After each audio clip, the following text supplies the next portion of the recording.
Hi, I'm Daniel Torres-Dwyer and welcome to the Lead and Thrive podcast. The global supply chain issues that we're seeing globally are affecting our industry, the consumer goods and retail industry, especially companies' bottom lines. Since I'm not a supply chain expert, part of the complexity of this issue escapes what I can see. So to solve this, I've invited two supply chain experts to discuss this topic. One is Fabio Grazioli, VP at BCSH, and who we already had the opportunity to have as a guest on the podcast a couple of months back.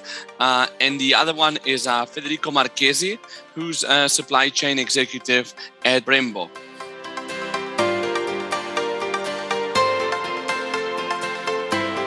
Before we start the show, I wanted to inform you that we've just launched at Dwyer Partners a newsletter where we'll inform on a bi-monthly basis on everything that's happening in consumer goods and retail, changes in CEOs, mergers and acquisitions, company results, etc. We saw that there's no unique place to find all this information, so we thought we would make it easier for the community in consumer goods and retail and put it all very simply in one email where you'll be able to read the headline and if you want, click the links and learn more about what's happening in our industry. Now to the podcast.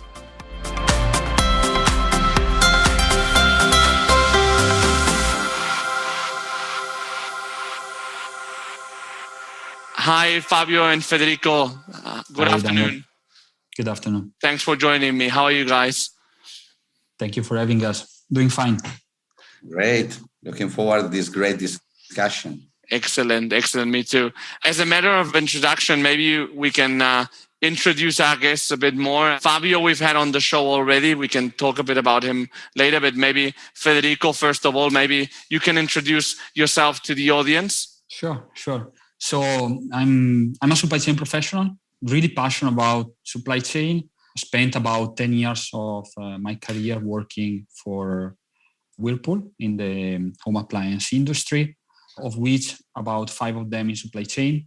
Very early in my career, I worked a bit in product development. I spent some time in corporate strategy, M&A, restructuring, etc. After Whirlpool, I had a short stint for about 1 year in a specialized retail company covering a global role in supply chain. And most recently, I moved to a Tier 1 automotive supplier, Brembo, working as a head of supply chain excellence. Great.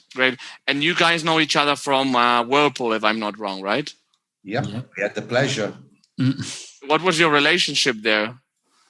I had a lot of problems in supply chain, so I gave Federico the power to fix them. Yeah. And he did it. Yeah, and I know, Fabio, that you called Federico Mr. Wolf. Why is that? I really loved his ability to nail the problem and his straight talking. So we have been fighting a lot during the way, but we have always found the right solution.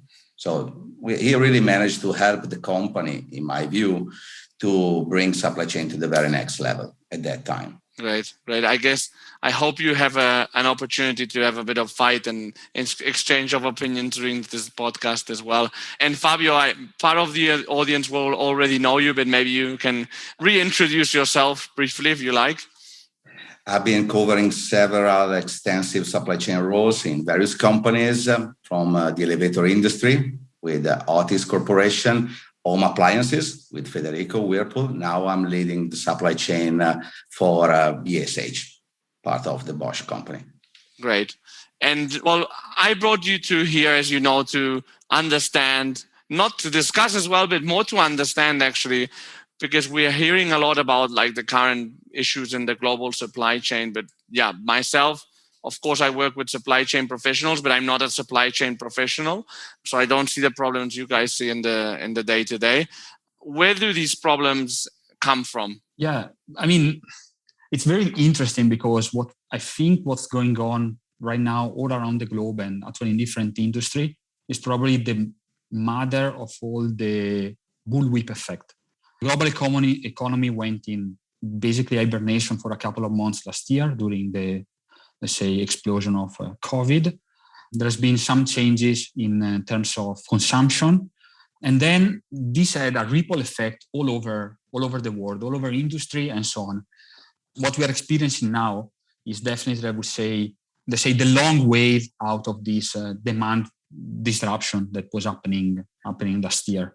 Yeah, in my opinion, what really made the bullwhip effect even worse was that there was a big swing into the demand.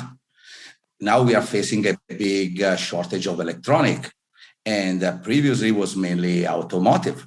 But then when the pandemic arrived, people shifted their habits from recreational discussion, going around, meeting in pubs, to purchasing goods.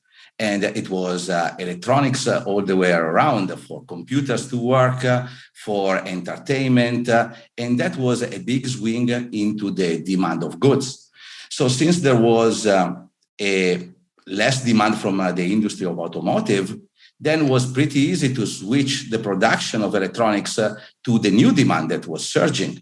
But then, all of a sudden, where the pandemic started, that was China, the pandemic faded away. So China started back with automotive. And all of a sudden, we have a big trouble.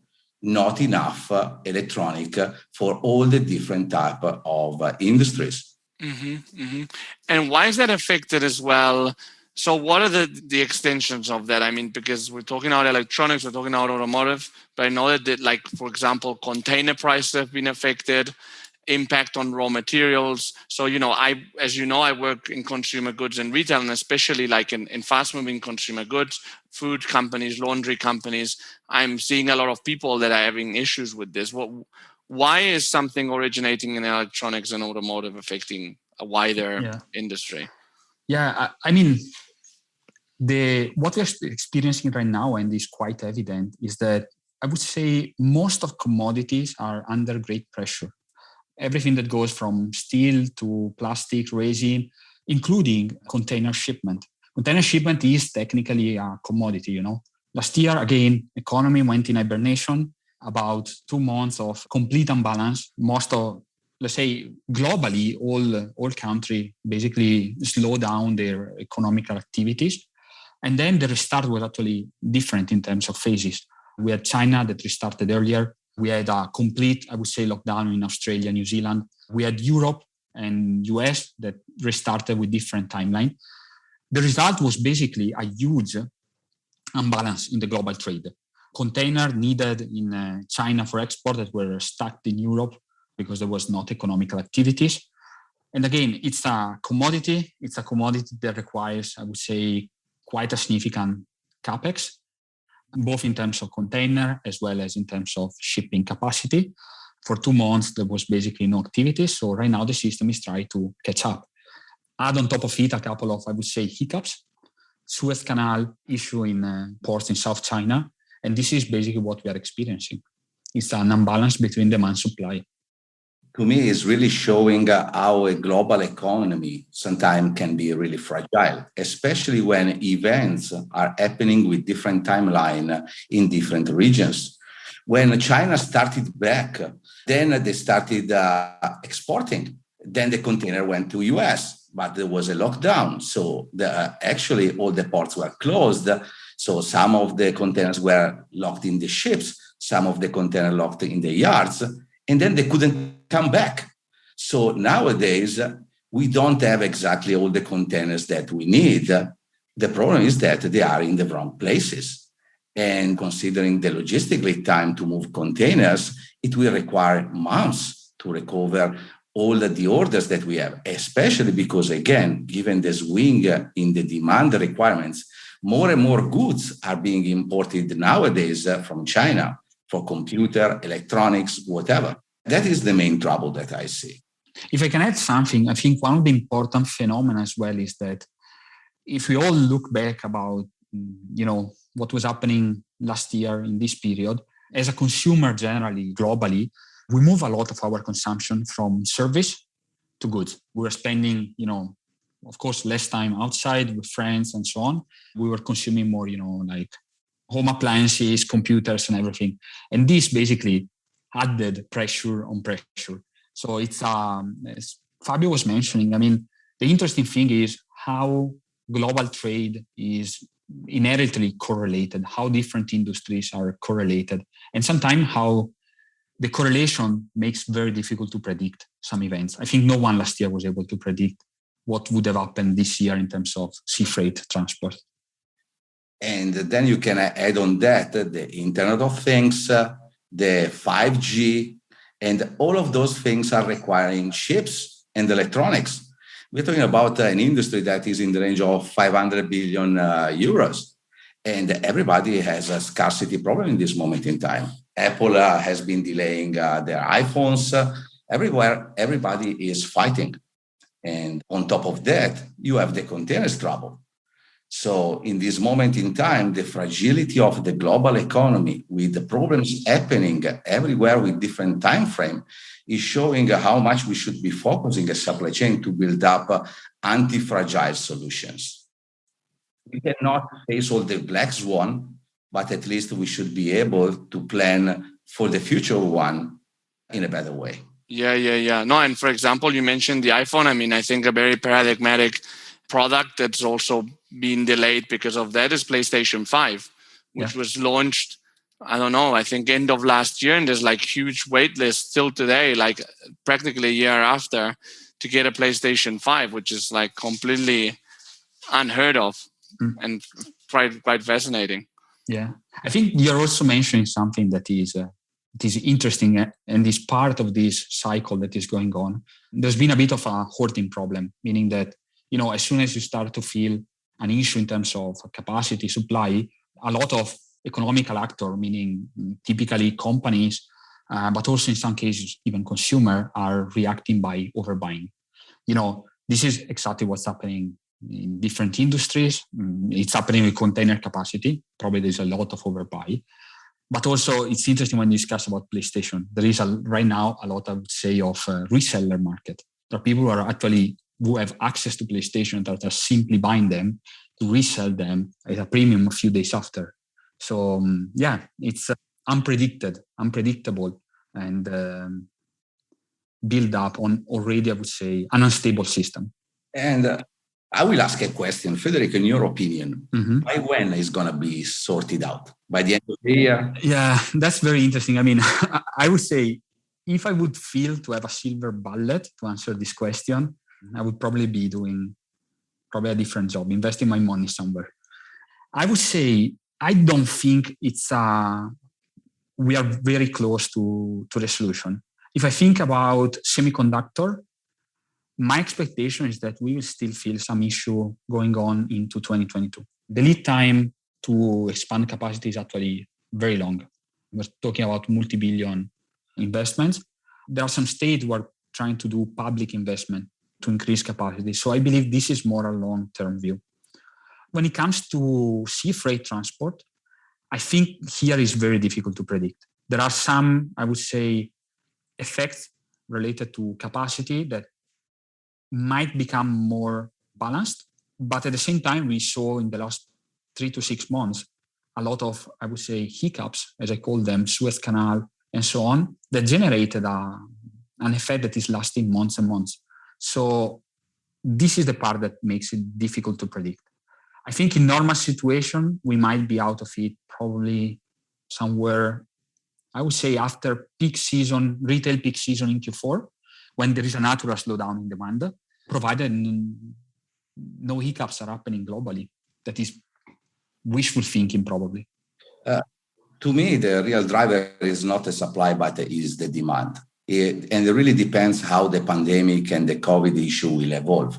Because if we can go out, then we will stop buying PlayStation, and then the capacity might align to the supply. But nevertheless, I still see at least the first and second quarter 2022 struggling with containers, steel, resins, because it will take time to the regional environments and then as a sum to the global environment to align the demand and supply, especially because it looks like that with all these COVID variances, we will still be having troubles in special areas, and that will always drive problems to a global scale. How have you guys dealt with all these issues, hiccups, etc., in the last year, like from your positions? Yeah, maybe I can start. I mean, for sure, Fabio has some very interesting point about negotiation and so on. I can maybe add a bit on the pure supply chain.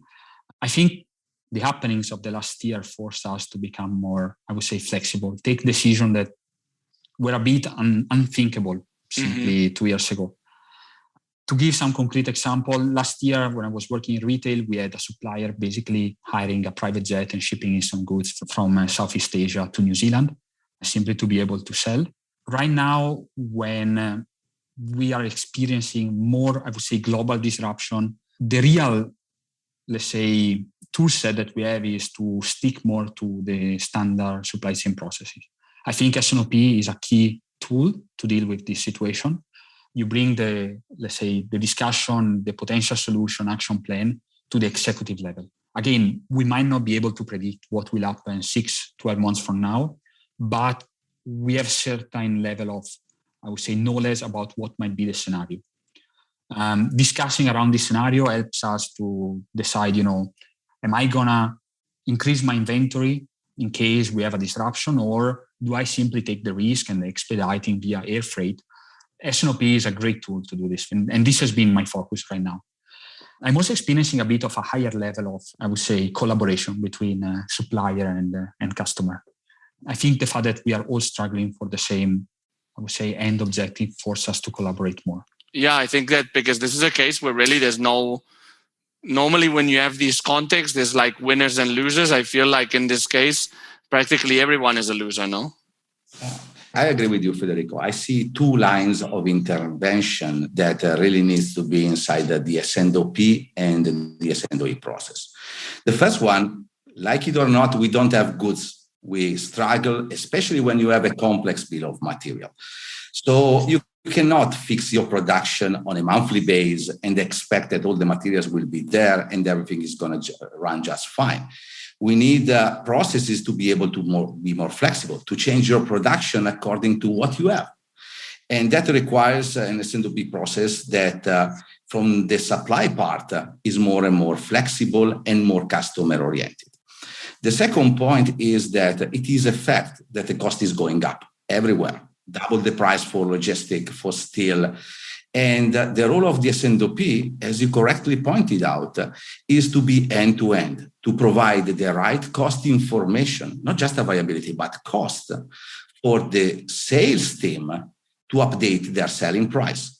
We cannot live anymore with 1 quarter, 2 quarter discrepancy between the cost happening into the factories and the selling price. We need to update and to provide information through the S&OP so that the P&L of the company remains sustainable. Yeah, I mean, all these issues that are happening in supply chain are obviously responding to some global issues that were already like existing in supply chain, like structural issues. What needs to be solved like in the future? And maybe we're more referring to what you were talking about, Federico, to the relationship between, supplier and company, right? Yeah. I mean, I think what we are learning is there are probably 3 or 4 big learnings that as a supply chain professional we can take forward. And I think they will really guide the way we operate in the next couple of years. I would say one really related to retail and everyone who has to do with consumer is mutualization of stock, letting the consumer pull the stock from the channel that he prefers. I think is going to be the critical part. When you have constrained, the amount of inventory can hold is limited. The last thing you want to do is, to keep stock blocked to serve one channel or hoping to serve one channel in the future while the consumer is somewhere else requesting maybe to buy online or whatever. I think the capability to mutualize stock, to offer the real omni-channel solution, let's say the smoothness between channels, I think is going to be critical in the future. So building up a supply chain able to have the inventory that can be segmented by customer dynamically. Yeah.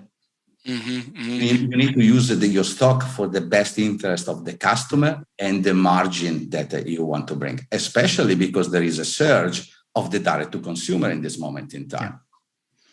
Yeah. And what does the surge of direct to consumer, and this is a question coming out of my ignorance, but what does the surge of direct to consumer mean for the global freight market? Let's say air freight, we are shipping a smaller parcel compared to what was probably what was happening 1.5 years ago. Air freight is going to be increasing in demand, shorter lead time. I think this is one of the trends that will shape a lot the transportation in the future. I think, or at least my expectation, is a lot of changes in, I would say, last mile network. Probably we'll see more last mile warehousing popping up close to big cities in area where you can cover a high share of population. Definitely we will see a higher increase of, I would say, last mile delivery entering the city. And to be honest, that's also something that I've been, thinking about in the last few months. I'm also expecting that there will be some, I would say, player coming out with a certain solution to somehow mutuate the Uber system or the Deliveroo system, Glovo system for last mile delivery, especially in cities. Yeah, there will be definitely some changes related to home delivery, direct to consumer in the whole transportation. Yeah, because, Daniel, we would love to receive everything one day delivery or maybe same day. That is calling for extra inventory, but in this moment in time, we cannot have it.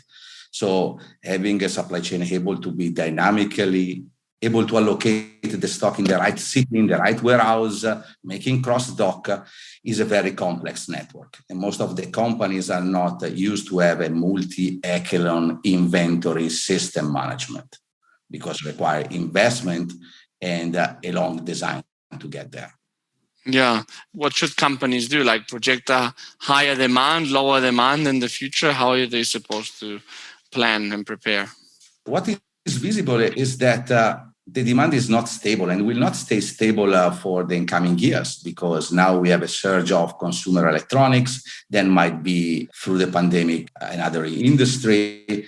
So the flexibility is one of the key assets, the ability to reshape your production plan to use at best your components. And then that goes with your supply base. Technically it would be super easy. Every country or every production plant with all the supply base close by. But that is not possible anymore because we don't have important electronic producers in Europe, for instance. So decoupling the supply base local for local to give the possibility to a factory to keep on operate is something that is not economically viable. I see that among all the competitors, there is nobody willing to affect his performance so deeply to prepare for a black swan that might never happen. So what I'm learning out of these years, and especially the last couple of years, is that as long as we all suffer, it's more or less okay. And that is wrong. Yeah, it's quite interesting because, there is a lot of discussion in the area of supply chain about, redundancy, robust supply chain, being able to cope with black swan, gray swan, etc. And I kind of share the point of view of Fabio. For sure, we will build up supply chain that are more resilient. I think we learn some of the failure of the classical supply chain, at least the global supply chain from the last 20 years. I also don't believe that we will build up supply chain that will be resilient to any potential scenario. It's at the end of the day, it's just going to be too expensive. No company can burn basically all their profit simply to be resilient to an event that might happen, a pandemic like this happen once every 100 years, If you count all the black swan that we had probably in the last 50 years, we probably have 5-6 big disruption. Simply, we can't afford to, burn completely profit just to survive one of these. So for me, the key solution is build up visibility and predictability and build up adaptability. Yeah. Sometimes to make changes requires a long process through the company. We need more and more supply chain experts able to take sometimes risky decisions. Shall I go air freight? Shall I change a supplier? You cannot have all the data set. Sometimes you need to build up extra risk into your assessment just in case. Yeah. And that goes with the flexibility that supply chain needs to demonstrate with the environment that keeps on changing. Yeah. You made a very interesting question, Daniel, about what we project for demand in the future or what are our expectations. And I think right now, the real discussion, at least that I'm going through quite often, and I guess a lot of supply chain professionals are going through the same discussion, is, how you balance with demand expectation and you really commit or somehow plan on what is really feasible. So this is, I think, the change that I've been experiencing. So the concept of, unconstrained demand. So plan exactly what we believe at top the consumer will require and plan around that, I think is a bit, it's not actual anymore. We really need to become more realistic, There is an unconstrained demand, but at the end of the day, you need to constrain it to understand what is really feasible, considering not only internal constraints within a company, but also system constraints. PlayStation 5 that you were mentioning is probably the perfect example. Unconstrained demand would be probably 10 times what today consumers are buying. In the planning phase, we also need to stress more the concept of constrained demand, You are making a very good point. PS5, if you imagine the S&OP, they came with billions of sales, and nobody from supply chain was saying, hey guys, this pandemic, maybe we cannot do it. So maybe why we don't work end to end and we put a selling price that is kind of constraining the demand and is granting the profits, Because flooding all the supply base of the PS5 with orders and expecting them to come is just creating the wrong expectation and the wrong commitment. Yeah, I wonder if that will affect like Sony or PlayStation in the future in terms of their prestige. I'm not sure it will, because I think that these things have also, for them, like marketing-wise, they generated a certain hype that maybe they were not expecting as well. So I think that these things can also backfire. I think it also depends on how you manage it from a PR perspective. And given like all this dynamism that we have, I mean, when you're interviewing people for your organization and supply chain, is there something that maybe you look more at now that maybe 2 years ago you wouldn't have looked at? I really look for the mindset, the adaptability, people with many different experiences in many different industries. Because end of the day, even if all the industries are different, you can learn and cross-fertilize with your experience. But especially the ability to get things done in a very variable environment and the ability to take risks. Yeah, I think another important skill set that was definitely important before the pandemic, but I think it became relevant right now is digital savviness. We really need to find people in supply chain that are used to work with digital instruments, that are used to build digital solution more and more. The fact that we are living in this complex world and complex supply chain, at the end of the day, makes the human play a different role. We need people that are really able to build algorithm, understand artificial intelligence, understand different solution, and they feel comfortable with those and don't feel threatened by the fact that we are planning more and more with machine and we are using their brain for something else. This is a specific mindset that I look into people that I think will be core important in the next probably 10 to 15 years in supply chain.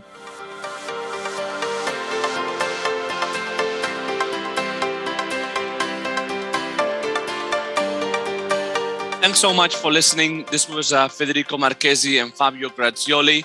It was great to discuss with them the actual complexities in supply chain and learn more. I've actually learned a lot myself. Please, as always, feel free to contact me for feedback, suggest guests, or whatever you think could be relevant and add value to this podcast, which at the end of the day is for you, for the community in consumer goods and retail. Have a great day, and I'll see you in the next episode of the Lead and Thrive podcast.